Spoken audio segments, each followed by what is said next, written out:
Hello friends, today I'm going to show you how to replace an AC vent of your ceiling. Here I have a rusted AC vent that I want to replace. All I'm going to do or all I have to do is to loosen and remove the screws that are on the ends.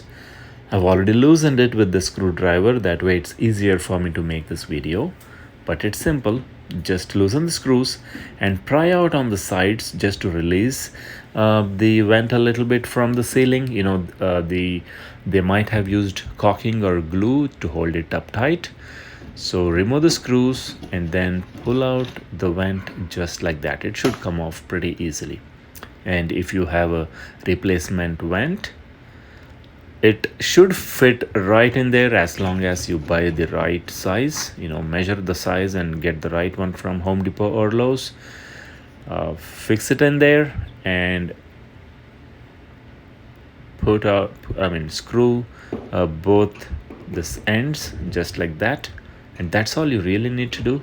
It should fit in the right place, the hole should line up, and make sure the screw is tightened up and your vent is tightly fitted onto the wall.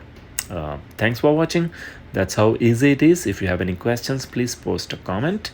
I'll respond to you as soon as possible. Please like and subscribe the video if you liked it.